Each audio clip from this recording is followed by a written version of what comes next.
Hello, everybody, and welcome to the Born to be Wild listener series, Season 6, Week 2. We are right on the heels of the Born to be Wild podcast, recording a live listener series match this week. I'm joined by my podcast co-host, Electric Sheep City. Welcome back. Howdy. Long time no see. Tonight, we are hosting a match between DirestBear and our very own SchmoopieDaddy. It should be a lot of fun. For those of you who are not familiar, the Born to be Wild listener series is a weekly wild Hearthstone tournament series with custom deck building restrictions each week. The rules change every week based on not only lore elements, but also different challenges that we've come up with so that every week is different. The tournament takes place over approximately 6 weeks plus the playoffs, and just a lot of fun to be had, and a lot of shenanigans. The way that this series works, it is played in the Conquest format. So briefly, we'll go over that. So this is the way things work. Each week, players submit 4 decks consisting of separate classes. Classes and deck lists are hidden until after the weekly submission deadline. Once classes and deck lists are revealed, players have an opportunity to review and ban one of their opponent's decks. Ban selections are hidden until both players have submitted their bans, at which point they are revealed. In the Conquest format, when a player wins with a deck, that player must then move on to a different deck. The losing player may switch decks, but is not required to do so. The victor is the first player to win matches with all 3 decks. Absolutely. So this week is entitled Scourge of the Damned. And Cult of the Damned. And we will turn it over to our very own Goliath the Dwarf for the lore segment of this challenge.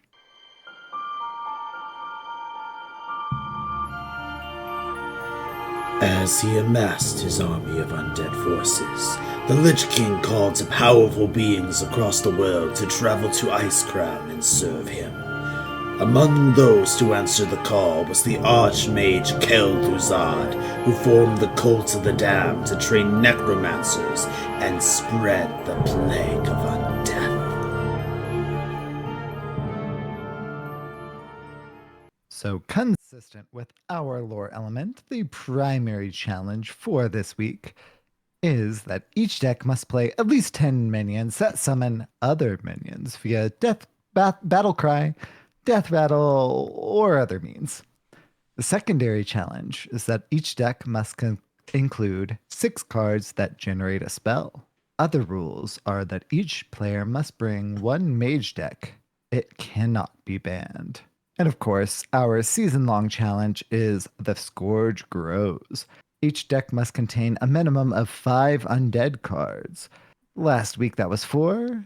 In subsequent weeks, it will increase by 1 undead card for each week. All right. I love the theme being Mage Kel'Thuzad, so the mage deck cannot be banned, and we have summoning of other cards and creating spells. It's so on point. I love it. All right, well, let's look at the decks that these guys have in store for us. So I've got DirestBear up first. DirestBear brought Death Knight, Demon Hunter, Mage, and Shaman.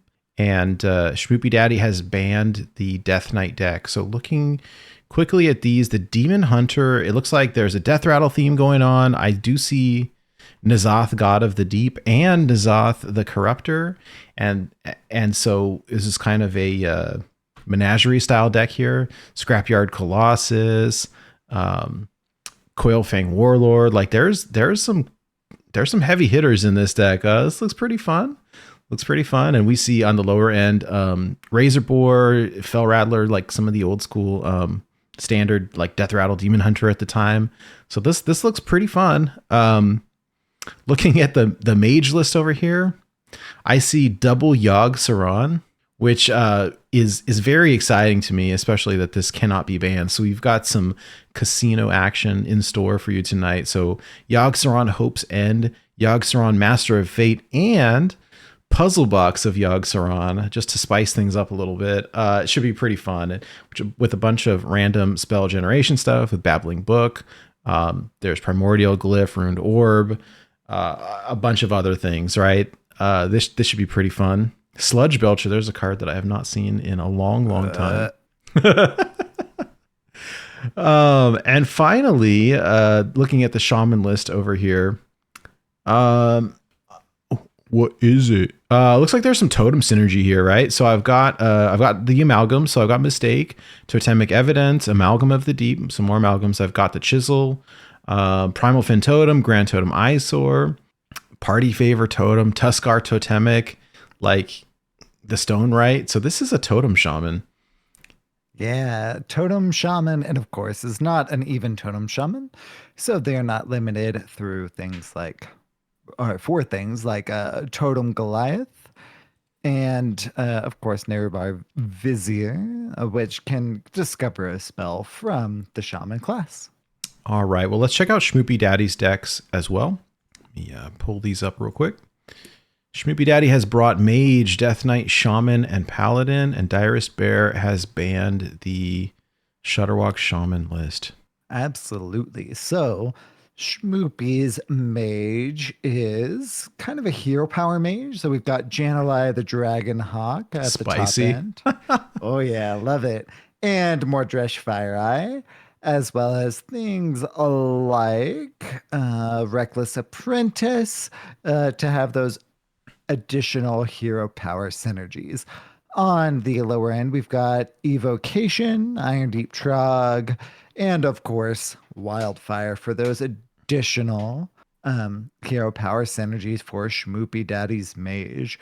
Moving on to Schmoopie's Death Knight. It's a double blood, one unholy Death Knight with some hand buff synergies. It's even blood Death Knight. Wow. Yeah, it is. So, of course, we've got Gen Greymane, and we've got payoffs for things like Nerubian Swarm Guard and other hand buff synergies. Oh, there's a Blademaster Samuro that pays off from the hand buff as well. Absolutely. And ways to buff our hand with things like Vicious Blood Swarm and other payoffs like a Nerubian Egg and Hematurge and Echoing Ooze. So that'll be really exciting to see. Schmoopie's also actively got Paladin, and Paladin is another hand buff deck with payoffs like Seonite Chain Gang and Chillblade Champion. Like in the Death Knight deck that Nate mentioned is Blade Master Samuro. So and I see this is where he mentioned earlier, the Scuttlebutt Ghoul is in the Paladin. So not only, it could duplicate itself, but if it's buffed and maybe he's hoping to generate some secrets.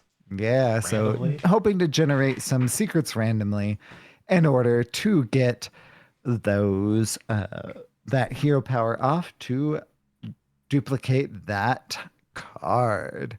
That Scuttlebutt Ghoul. Should be fun. All right, well, whenever they're ready to queue up, I'm ready for some action here.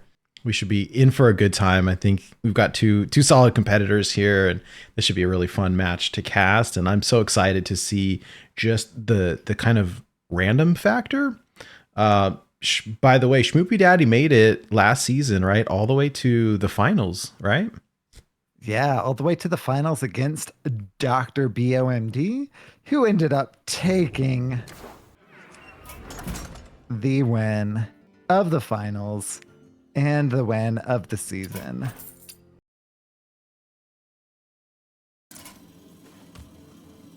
Okay, and so we are starting out with DirestBear on the Shaman and SchmoopieDaddy on that Death Knight. No endless torment.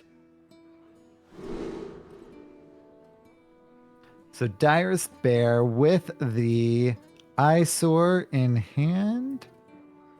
And of course the thing from below. Those are two I'd expect them to keep. Yeah, you always keep Grand Totem Eyesore, right? I mean, it's so good. So's your face. Ha. Got him, coach.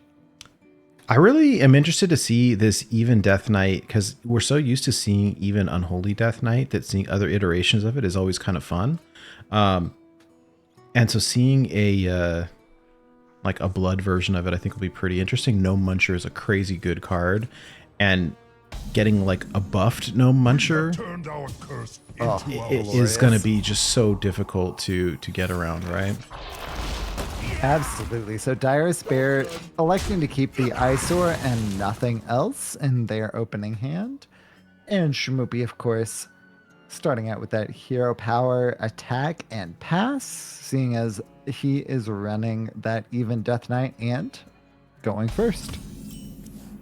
Yeah, I mean, it makes sense, right? There's really no rush, and he wants to start generating his corpse count.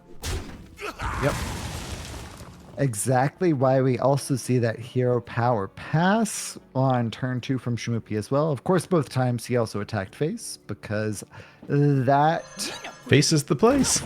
frail ghoul also has charge, so it can attack face. And like you said, Date, face is the place. DirestBear playing that Kobold Hermit on turn 2 and electing to take that Stoneclaw Totem for the taunt. Ooh. Well, an early buff. And actually, wow, this is a spicy include here. The Echoing Ooze is a card that we haven't seen in ages. I used to see this in Aggro Druid a long time ago. Summon an exact copy of this minion at the end of the turn. So you want to buff it in hand. And we see DirestBear playing the Grand Totem Eyesore behind the taunt. Speaking of buffs, that Grand Totem Eyesore will buff up that Stoneclaw Totem as well as the healing totem that DirestBear got from that Totemic Evidence just played. Shmoopie playing that Echoing Ooze, which will double up that 3/4, that buff stats, as well as a Nerubian Egg for the O2 with the synergies with a Construct Quarter, which is in Shmoopie's hand right now. Yeah, we see the Stone Right come down. Yeah. I'm not surprised because it buffs the entire board, and I think DirestBear wants to keep that Grand Totem Eyesore alive as long as possible because it just keeps buffing, and hiding behind the taunt makes it really difficult to try to get. SchmoopieDaddy's got a couple options, I think, between the his location here, the Construct Quarter. You could potentially use it on the egg, or you could use it on the ghoul, and then of course Plague Strike is an amazing card. Yeah, which SchmoopieDaddy did just top deck, which is noteworthy and prescient as he played that Plague Strike this turn. Which comboed, of course, with the 1 mana hero power because he's playing even. Shmoopie does float 2 mana, so even if that hero power was not 1 mana, he could have played it that turn. It's so weird to me seeing a Totem Shaman that's not even.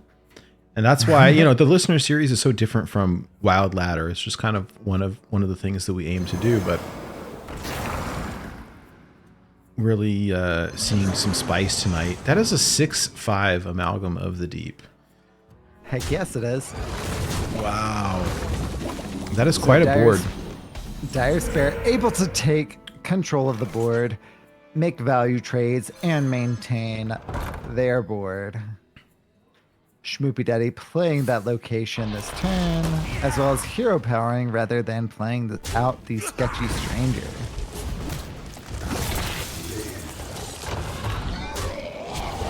Yeah, I think if he wants to try to pull off a victory here, like he needs to control the board, and we're already seeing 17 damage on board from here, and he's at 20 health. So, here's the question: can DirestBear find 3 damage? Honestly, if I was in DirestBear's position right here, I would have probably played out the Venomous Scorbid first to see if I could find lethal. Yeah, I think you look for a spell, but also going face is so tempting because at 3 health, like, what can you do? You can No Muncher with 7 attack. Is it enough? I don't think so. Yeah, I think DirestBear's got this one in the books. I still really want to see the Scorpion come down to see like what spell comes out of it, right? Can you get some damage? Can you get a devolve? A silence, perhaps? Any way of dealing with this? And we see, elemental destruction should seal the deal for DirestBear right here. Yeah, although it kills his stuff too. But And DirestBear elects for Spirit Echo for that exact reason. That said, even with that value trade, if DirestBear goes complete face, they have lethal. yeah, he had lethal by 1, but we would prolong it by 1 turn. Yeah, I was gonna say I don't think that there's anything SchmoopieDaddy can do. So game 1 goes to DirestBear with the Totem Shaman over the Even Death Knight, the Even hand buff DK. Not unholy, not only unholy at the very least. Yeah, that list, my goodness, his board got huge so fast. All right, it looks like they're queuing up into game 2 already, so. And game 2 is a mage quote-unquote mirror match. Oh, we get to see the brand new hero power too, or a brand new hero. Yeah, buddy. Both of them playing a different version of Hero Power Mage. Schmoopie with Wildfire in opening hand, Just like as the god well hand. as Wow. Iron Deep Trog. And he elects to keep both of those and nothing else. Can't blame him. Those 2 cards are completely OP in this particular matchup. Oh, absolutely. With his particular archetype. Yeah, and I think having Dawn Grasp is good as well. Schmoopie electing to turn 1 Wildfire rather than turn 1 Iron Deep Trog. With the hero power, anytime coin, Wildfire is always a possibility. So holding on to that Iron Deep Trog was relevant this past turn. Schmoopie electing to hero power coin Iron Deep Trog on turn 2, which will maintain that Iron Deep Trog. I like it. Makes sense against a mage, which could have traded in hero powered. Right, that's what you trade the 1/1 into it in hero power. It makes sense. So Yeah, for sure. Schmoopie is smarter than me, but not smarter than Nate. Not necessarily smarter than Nate, at least. now this is a Tyrellian in hand appear. That's going to be kind of fun. Yeah, well. Ooh, Deck of Lunacy. I don't know if Schmoopie will pick it, but I want him to. He doesn't. He elects for the what? Yeah, he wants the hero power buff cards, I guess, but like He's trying to actually win. I just want to see a good time, so I want Lunacy. I'm really hoping like DirestBear has the Yogg and the Yogg box in hand, and like I really want to see them both go off. Big sane. It's just Schmoopie making the appropriate value trades and front loading that hero power for free with the amplified Snow Flurry on board. every time I see Yogg go off, it's that Michael Jackson like popcorn meme, right? Oh yeah, very much so. I selfishly hope that DirestBear and Schmoopie make it to turn 10 so we can see that thing. Right. These games, like I always want them to go to 5 games because it just means that we get to see more. You want more? We want more. Schmoopie freezing that Sludge Belcher, which is with his hero power, and of course maintaining that amplified Snow Flurry on board by not attacking it. The more you struggle, the better. Ooh. Some spicy options for DirestBear, who all but snaps picks that Blizzard. Can't blame him. That is a fantastic pick here. Oh, I think we're going to get a turn 7 Jan'alai. I think you're right. We are 2 away from that, and with that hero power, Jan'alai the Dragonhawk Should be active is now, right? online, is active. So on turn 7, we should see an active Jan'alai from SchmoopieDaddy. And he just moused over it to confirm. Right. Confirmed, Schmoopie. This is the That Jan'alai grade A is content right active. here. And Blizzard coming down the very next turn for DirestBear. Can't say I'm too surprised. He picked that for a reason. And Schmoopie, if he doesn't snap play that Jan'alai, I'll be surprised. And I'm not. And Rag does what all good Rags do. And Ghostface for that 8 damage. Die, insect. Okay. All right. So what options does DirestBear have here? I actually think that he could Terrellian and kill the Rag if he wants to, right? Because it rushes and turns it into a 3/3. Yeah, so Terrellian could take down that Rag, which would be very impactful. I kind of I want to. imagine that's what we see. I think so. And Terrellian, value trade with the Rag, the Nerubian Vizier, trading into the 2/2, leaving Schmoopie with just Jan'alai as a 4/4 on board. Yeah, the Rag is just too. It's too dangerous to leave up. 100%. And DirestBear agrees, and so do I.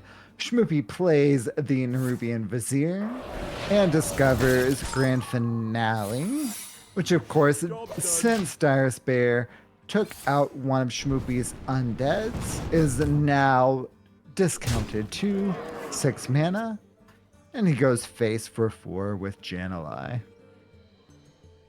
Looking at the hero power, so I think where Schmoopie got lucky here is that he had the Wildfire in opening hand, and DirestBear, it just hasn't come down. Looking at his Mordresh, he still needs to do 9 damage, so it is not on board yet. But starting next turn, we could see a Yogg Box or a Yogg Saron.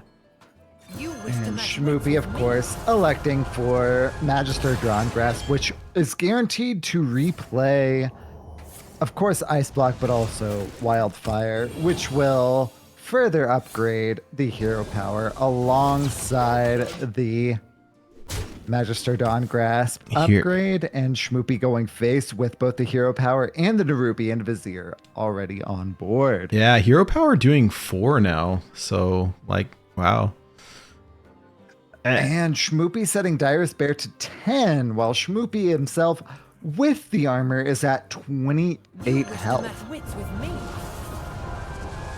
I think you need to chill out. DirestBear also electing to play Magister Dawn Grasp, replaying all 3 of Blizzard, Astral Rift, and Ignite, but Ignite itself going face, or going onto a friendly minion. It hit the Terrellian, right? Yes. But you know what? It ended up all working out. We just saw DirestBear upgrade his hero power, so now it'll deal 3. Oh, and that was an evocation. Schmoopie snap picking evocation so that he had time to play out the rest of his turn with those randomly generated spells.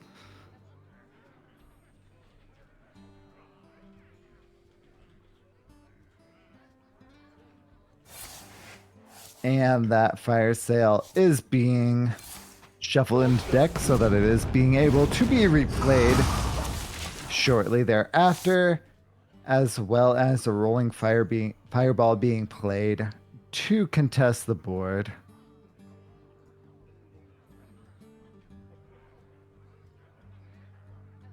DirestBear in control, but with no board and a full hand. Full Astrus DirestBear has 9 cards in hand rather than 10, electing to play the Sludge Belcher as well as the Flight Master, which was generated from Astral Rift, and hero powering down Schmoopie's Griffin. That upgraded hero power really is making quick work of the requirements for Mordresh here, so only 3 left now. Speaking of that upgraded hero power, Schmoopie electing to hero power down the Flight Master, which is an honorable kill, and further upgrading his hero power from 4 to 5 damage. Also playing Amplified Snow Flurry to guarantee that the next hero power from Schmoopie is free, as well as freezing, and Flame Cannon, which hits down the Griffin. So isolating DirestBear's Sludge Belcher, which is a 3/5.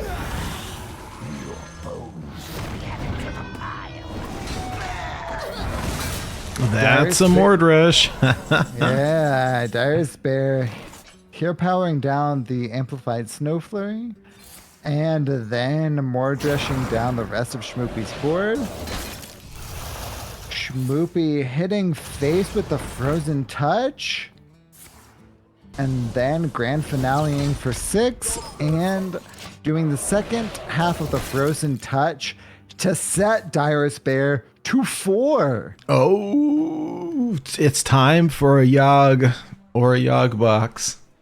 And Schmoopie's hero power is at 5, so a hero power will finish off DirestBear unless they can do something about it, like Yogg or Yogg box, which are both in hand for DirestBear. Moment of truth. Right?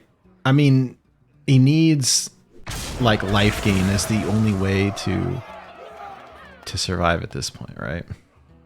Yep. Which Mage does not have a whole lot of. DirestBear electing to play Kaligos. Oh, you get the free Yogg box then. Yeah. Oh. And we see a Blizzard. I think we are going to see a hero power lethal for Schmoopie to tie it up at 1 game apiece. And we are currently 1-1 for DirestBear and SchmoopieDaddy. All right. Those were some. That was a game. Like, I'm a little bit sad that we didn't get to see the Yogg or the Yogg box. I'll be honest, but Selfishly, I hoped we would see both. Right. Oh, all right. They're queuing straight into the next one, so we'll just jump right back into it. And we see DirestBear on the Death Knight. Demon Hunter. And SchmoopieDaddy on the Paladin. SchmoopieDaddy keeping the Samuro because he's got a lot of hand buff synergies in his deck. Does not see any with the mulligan.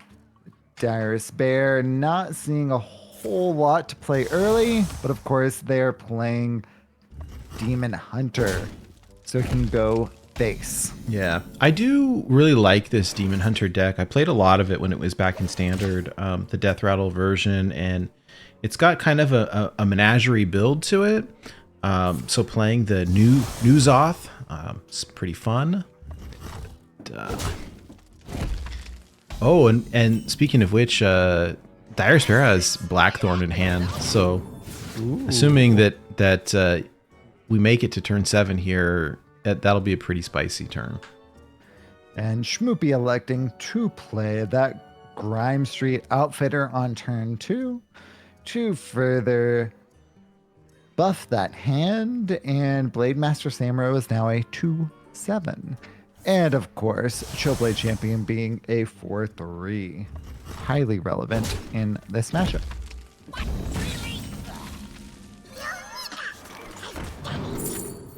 Schmoopie snap playing out that Hydrologist to also play out a secret this turn. That secret is, of course, Galloping Savior.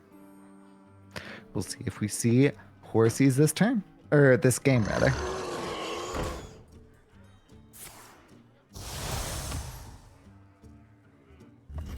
We will not see a Horsey this turn.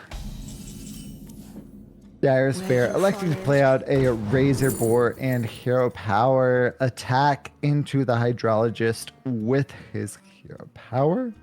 With his hero, taking that minion down to a 3/2. All right, so he played the Oasis Allies. Oasis Allies and Galloping Savior are in play now.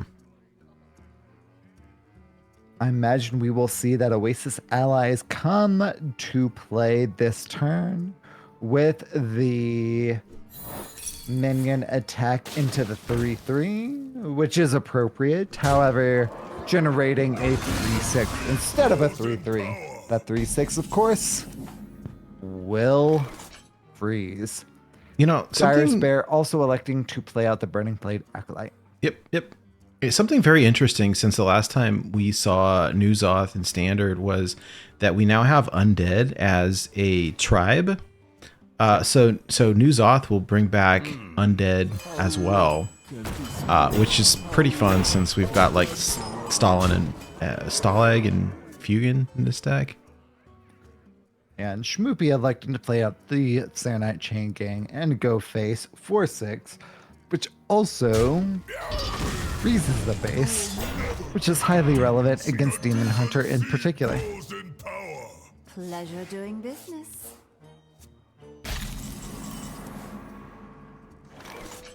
I will be very surprised if we do not see a Blade Master Samro Kane come down this turn, and the sheep is very surprised. It looks like he's trying to get these Gnome Feratus, or Murlocula rather, down to 0. Oh.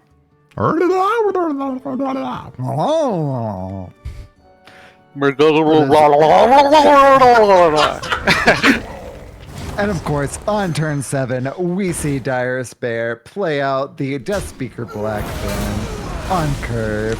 Would expect nothing less.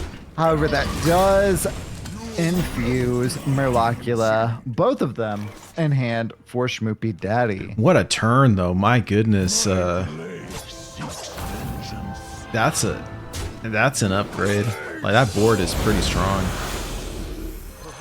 Yeah, honestly, seeing this exchange take place, I can't help but feel good if I am DirestBear. Yeah. Reporting for duty. Yeah. Getting the Cariel down is going to be pretty major without a way to break the weapon. But DirestBear has a lot of refill, so we will see. And immediately plays down a one big minion, which is that Coilfang Warlord. For those of you uninitiated, Coilfang Warlord is an 8-mana 9/5 with Rush, and the Deathrattle summoned a 5/9 Warlord with Taunt. To the surprise of no one, on turn 8, Schmoopie plays a Cariel out and finishes off the taunt that he can. Yeah, he had to. I think there was just too much power on board. He needs the ability to cut the damage in half. So, yep. And DirestBear is only at 11 health, although he's got a board full of giant taunts and some Deathrattle armor. So I don't think he's probably too worried. Especially after this turn, having played that Moarg Forge Fiend. Schmoopie, however, plays Christology and Hero Powers into playing the Battle Vicar as a 5/7 with the +4/+4 buff from Blessing of Queens. That is a pretty chunky minion. You know, it just it really makes it difficult for DirestBear now to push the damage through, only taking half each time. Ooh, and DirestBear electing to trade on board as well as play out with their mana, both Stalag and Fagin, to have both on board and generate that Thaddeus as soon as both die. Schmoopie playing out the Glowstone Technician to buff his hand, and following up with a Twin Fin Twin after Hero Power to double trade and not actually deal with any of DirestBear's board. Yeah, and DirestBear can hit for 10 plus another one from Hero Power. Trying to think if there's any alternatives here. Oh, yeah, here we go. Oh, that Inner Demon might actually be, yeah. Yeah, smart pick from DirestBear, who continues to deal with board and push a substantial amount of damage face. It is not looking good for our co-host SchmoopieDaddy. Yeah, I think he's between the Sketchy Stranger and the Battle Vicar, maybe trying to With every step. YOLO some healing. Hero powering first to see if he can get that onto Chillblade Champion and heal for more. Does not get it, so he plays out the Battle Vicar, which pulls out a Consecration. He's still got one buffed at 6, which will help a little bit. I don't think it's enough.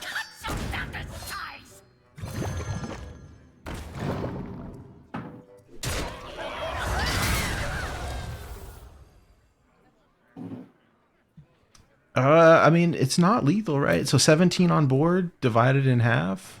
We'll hit for what, 8? Well, not necessarily divided straight in half, so that is 2 from the Fagin, 2 from the Razorfin Battle Master, 4 from the Stalag, and 2 from the Dynamo. Still not lethal from DirestBear, but getting close. If I'm DirestBear, I am full on smorking to try and deal. Oh, but he still has this Inner Demon as well, so... Also true. Mana burn, trying to keep Schmoopie from dealing with his board while he goes face to try to deal. Nope, he deals with the board. Which makes sense. He's so far ahead. He feels like he can deal with the board to keep that from contesting his own board.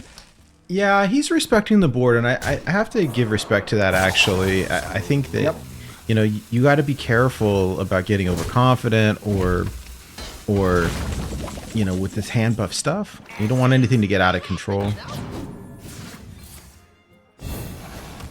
Ooh, Schmoopie electing to both buff his hand with that Grind Street Outfitter, as well as Hero Power, which goes on to the Chillblade Champion for almost lethal, but also totally puts DirestBear out of range of lethal.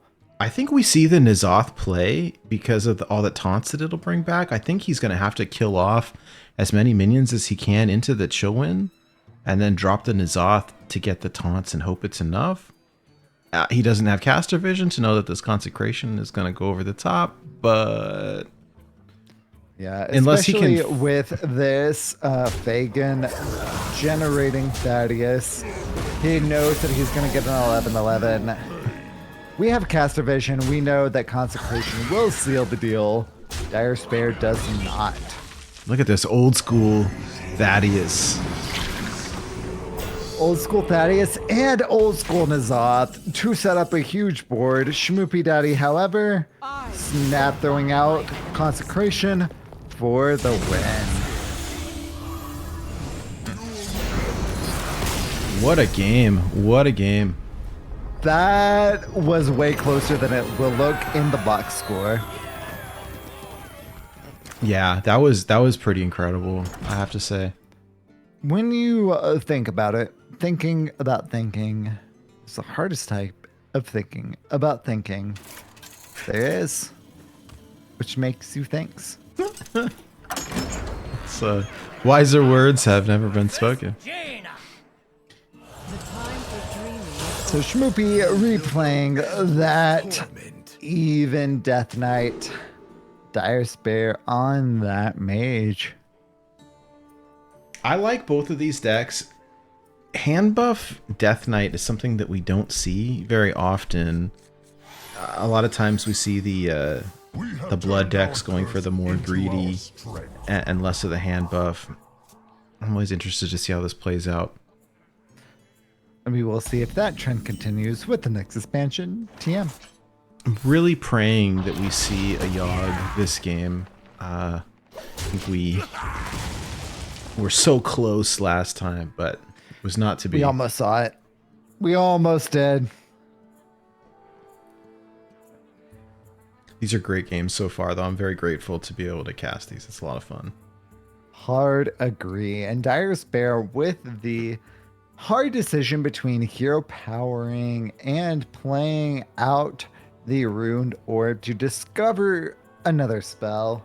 It's a difference of 1 damage, but also determines the information that DirestBear presents to his opponent, electing to play that Ruined Orb, and selects the Drakefire Amulet.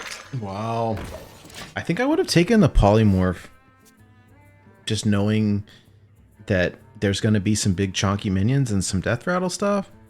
But at the same time, like, I kind of love the greed element of it. And actually his hand is not super great because he's got these high cost cards in it. Maybe he wants just to trade it. He might. And seeing turn 3 with the top deck of Reckless Apprentice, we're not seeing anything particularly set up for DirestBear for turn 3. So we'll see how they decide to deal with this turn, and nothing straight up playable from hand. Yeah, and if SchmoopieDaddy really wanted to go wide, I mean, I think he can coin out Construct Quarter onto the Nerubian Egg and get a pretty large board here. Yep. I'll be super surprised if we don't see it, and we should. Yep. Wow, it's like we play Hearthstone or something. I played a lot of DK in my day, and we see that coming to fruition right here for SchmoopieDaddy. Yeah, well, DirestBear has 2 of these. What is it? It's Reckless Apprentice, right? But the hero power is not juiced yet, so it's not really going to do a whole lot. Yeah, it's only dealing 1 damage, so that Reckless Apprentice, if it comes down, is only dealing 1 damage to the board and face. However, DirestBear electing to play that Arcanosmith, which generates a 0/5 taunt with no tribe. My blood for the Lich King. It buys him a turn. Yep. Good picks here. The Hematurge is like crazy good card. And that Obliterate to go face for 8. 8, Nate, I tell you 8. Well, dollars to donuts, we're going to see a Reckless Apprentice come down because there are not a lot of other choices at the moment. Now it's Reckless Apprentice or Reckless Apprentice for DirestBear. Actually, of course, playing out Reckless Apprentice and trading with the 4/4, which has been downgraded to a 4/3 with the Reckless Apprentice hero power. it did juice up the Mordresh. So Mordresh only needs 5 more. And look at SchmoopieDaddy here going the Smork game route. SchmoopieDaddy, a man after my own heart, playing the Smork route. That is a large board, though. I mean, I kind of like I don't know what DirestBear does here to not die. Honestly, DirestBear was facing down lethal from board earlier with that trade, and then second Reckless Apprentice turn played out. Deals with the board, but SchmoopieDaddy generating. Oh, that grave strength from the peon should seal the deal. Not got 8 on board. He's only got 3 corpses, but like this card will do the trick, right? Like, Not quite. Just about. Even with the hero power, it's only 12. I think he wants to. I think what you do, right, is you go wide right now, and to try to set it up for next turn and hope that he can't clear it. Yeah, And then it's enough. That Samuro at a 3/8 hero power attacking into the 3/5 will deal with the board as well as leaving behind another minion. SchmoopieDaddy electing to smork as well as play out the Sketchy Stranger and a Vicious Bloodsworn. Of course, and hero power with that Vicious Bloodsworn. Oh! Oh! Wow! Look, Mordresh is ready, but Bear only had 7 mana, so just not gonna happen. But now.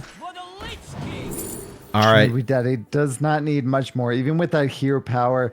Hero power with 2 additional corpses will only be one off with that grave strength. He's looking so close. He's looking for that lifesteal weapon, right?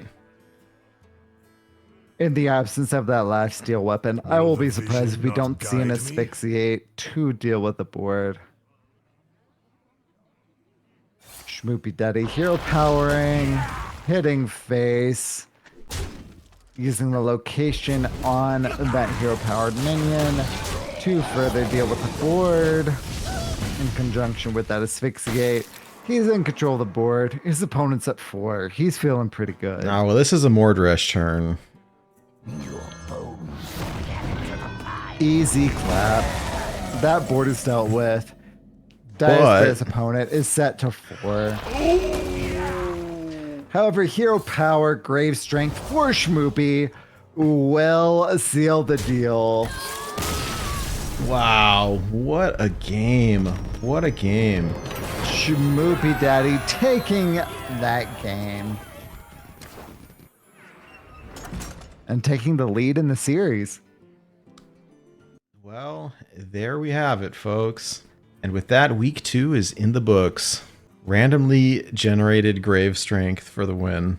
And we have SchmoopieDaddy to join the chat for a post-game interview. Well fought for both players. Both the DirestBear and SchmoopieDaddy playing extremely well in that matchup. But SchmoopieDaddy taking the W for week 2 of Lords of Icecrown. Good games, good games. Well played, SchmoopieDaddy. That was really tense. I thought Bear played really, really well and had some smart deck choices. It was just like, could I scam my way out of a couple games? And I think I managed to. Let me ask you a very important question. What do we do when the face plays taunt? We go face. We still go face. This is the way. Well, that really worked. I mean, it was pretty crazy. Even with the Mordresh, like with Caster Vision, we kind of see, right? Like you had all this damage, and you kept pushing face, and like DirestBear had top decked the Blizzard, which bought him the turn. Like he had the Mordresh juiced, and he just couldn't play it because he didn't have enough mana, right? Got the Blizzard to freeze everything, and then was able to Mordresh. And the randomly generated sheep, what's it called? The Death Knight card that buffs your... The Grave Strength. Oh my gosh. Yeah, it's like, whoa. Well, I mean, he kind of got hosed in 2 cases, right? Like, I think he stabilizes in that Paladin game if I don't have the Consecration generated. And I think he stabilizes in the... and honestly, the Consecration grab was like super casual on my part. I like when I looked at my choices, I was like, all right, do I want a little bit more draw or do I want the Consecration? I guess I want the damage because I can to sort of clean up his board at the time, and I don't even think I used it for that. So like it was just that over the top, yeah. Yeah, this week, I even saw somebody sort of mention it in chat. Losing this week can feel super bad because we included Discover in the rules. So like when you lose to the Discover, Yeah. Some people get a little tilted by that. I don't so much, just because it's like sometimes it's me, sometimes it's you. That's Hearthstone, like what it is. But like I wouldn't. I thought DirestBear played phenomenally and could very easily have won this 3-1. If I didn't have the grain of strength and if I didn't have the consecration. But I kind of played both games as if, I had them in my hand and I was just like, all right, let me put in the damage while I can. Maybe these get me there. Yeah. Well, it was, and they did. They were And really they did. tight games though for both players, and like you said, I think that with just a little bit more time, he could have stabilized, because he had the late game, like the N'Zoth brings back all the taunts. And so it's, how are you going to go over the top? We see that a lot in the listener series, that so I think players often are tempted to play aggro lists because they punish the greed, right? But what we also see is if you can stick a board of giant taunts, like very often your opponent just cannot deal with them. And so being able to go over the top there was really clutch. Well, I mean, that's what makes it kind of a spooky format, is like there's a certain balance between like aggro and greed, and it's always tricky trying to fit in which you're going to do. And this week I didn't try to strike that balance. I was just like, you know what, they're forcing me to make more minions and summon more minions. I'm just going to go hand buff, because like I want to get as much value for this challenge as possible. And just like make as many threats as possible. And I didn't get to drop the Grave Horrors, but like they were kind of like the stars of that DK list. Yeah. Where they just start multiplying. But like I had to like kind of find lethal around the time where I normally would be dropping them, just to sort of like be like, okay, here's a big dude that summons itself over and over again. Keep going. But yeah, that's kind of the, like, you almost have to go hyper aggro so you get under the greed, or you have to be like just greedy enough to deal with the aggro and then stabilize, and then like you win. This is the way. And that was looking at Bear's lists. I knew I was never going to win the long game. So unfortunately, I had picked hand buff lists, which are not traditionally meant to be very fast aggro. So I had to kind of like I was fortunate to find the quarters and the mulligan. I was fortunate to get the egg. And so I was like, all right, let me just push damage and just get as many bodies out as I could. Let me put him on a clock as fast as I can and see if I can get under his stuff. And I just happened to, right? Like, and I got, again, cards like Consecration, cards like Grave Strength that helped me get there. Well, it was close. I didn't miss lethal, right? There was one turn where I wasn't sure. No. Okay. All right. No. There was one turn I was like, am I off? Am I missing lethal?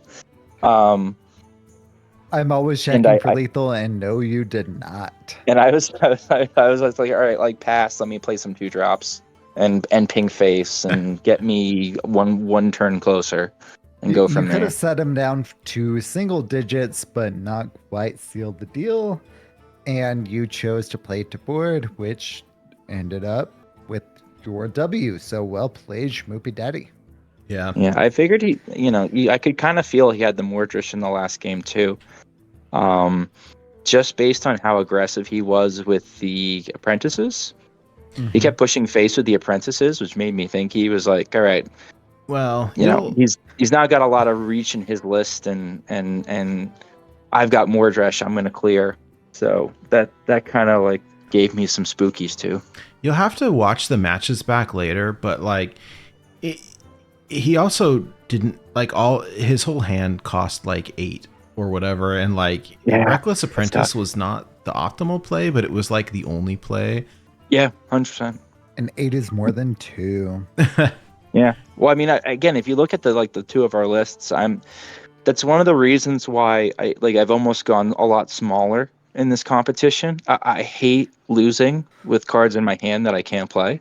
Yep. So you'll see a lot of cards, you might see A6 cost, A7 cost, A10 cost in a list, if it makes sense. Just because I personally can't stand, I can't get super greedy. I feel like I lose too often if I try to get into one of those greed battles. So just going a little smaller, having things to play. It's almost like this format is kind of like Arena, where like if you have things to play, if you play for tempo, you're rewarded. So I that's what I was just trying to do, that just to get under his lists if I could. And a couple of times I kind of got there, but I feel like I almost didn't get there because I needed the extra scam to get there, which was interesting, which was really interesting. That's why I feel like, I know he said GG's and went good night. And I don't blame him for that, but he should feel pretty proud of himself because I thought he played very well. Oh, he did very well, I have to say. Yeah. Completely agreed. On the other hand, close is only relevant in horseshoes and hand grenades and not in Hearthstone. That's true. The scam works. SchmoopieDaddy, those close games all went to you, my friend. So well played in that match win, as well as those individual game wins. How did you approach deck building this week, my friend? So I saw that we had to do multiple summons, and my opponent this week was Kay, who I knew kind of like shades on the kind of the spicy side of deck building. Yeah, she does. She's when she builds, a lot of the times it's kind of mid-rangey, but like the top end you can never count out, and you can get scammed by it. Yep. For those people watching, this was a what do you call, like a show match, right? Yeah, it's a show match. Yeah. DirestBear, I don't think, had an opponent this week. Is that what was going on? I'm not quite sure. I'm not quite sure, but okay. DirestBear was available to play. Exactly, and SchmoopieDaddy took the dubs. So I kind of built my lists thinking, okay, I have some time. If I have some time, what can I punish with? And since I'm, one of the challenges was summoning multiple minions, I was thinking, okay, so why don't I go hand buff with these lists? I love hand buff Paladin because there's so many draw engines. You see most of the cards in your deck. You draw most of the cards in your deck, which is very attractive to me. So I said, okay, so hand buff makes a lot of sense here. I went with hand buff Death Knight, mostly because given the undead restrictions, it fit the challenge really well. But also, whenever I play that particular style of Death Knight, and since I've got my 1k DK, I can speak to this. It always outperforms what I expect from it. So I thought that perhaps as a just an anti-aggro deck, it would be fine, and I could get value from it, and it would do well, and it did get the win, so I was happy about that. And the mage, I kind of got halfway there as far as being like, okay, ping is the way. As far as that particular list goes, I got a lot of the inspiration from NHL fan who kind of refined it, which is kind of like, all right, so I saw what you did. I think I've solved it. This is what I would do with it. Because Mordresh is undead. So like Mordresh makes it attractive. Really swarmy aggro, so Sorcerer's Apprentice makes it attractive. A lot of the minions you'd normally play in Hero Power Mage were available. Jan'alai summons a minion. There's just a lot of reasons why like going HP for Mage, which you were required to build, seemed like a good idea. So I mostly went with his list. I swapped a Scuttlebutt out for a Nyxia because I figured, hey, K is usually a little bit greedier. I want one more value bomb just to kind of like maybe even the tide or fight for one more board just before I push for lethal. So I went with a Nyxia, and otherwise that was an NHL special. The list that got banned was my Shaman. I was like, evolve Shaman. We're making minions. We're evolving minions. We've got double ice fishing for Flurgle. What could possibly go wrong? And that list did pretty well against K. So I was happy with that, but that got banned. So it was sad. Well, very well played, I think, to you. Congratulations for the win, and also to Bear. Super fun games. I really appreciate you letting us cast your matches tonight. It's really cool. So thank you much for that. that pretty much wraps it up for us. Any final notes for you? Where can people find you, or shout outs or anything? Any parting words? Sure. Shout outs to my wife. Shout outs to Neon Hera, my best friend, in real life and in the game. And I know he's enjoying St. Patrick's Day right now. So happy St. Patrick's Day out there. If you want to find me or my goofy deck lists, the stuff that I really feel good about, I post to Twitter at SchmoopieDaddy HS. This is usually stuff that's more than like, one good streak. I'm like, wow, I went 6-2. This deck is awesome. It's usually something I feel like is just sustained, that I'm enjoying. So even if it's bait, I will very clearly label it as, hey, this is for fun, but I can't stop playing it. And that's probably the best place to find me there. Nice. Well, thank you again so much. It's always really fun having you on the podcast, and excellent casting your match as well. So GG's. Thanks for having me. Glad we could work it out. Wise words have never been spoken. That's and right. You heard that on More to be wild.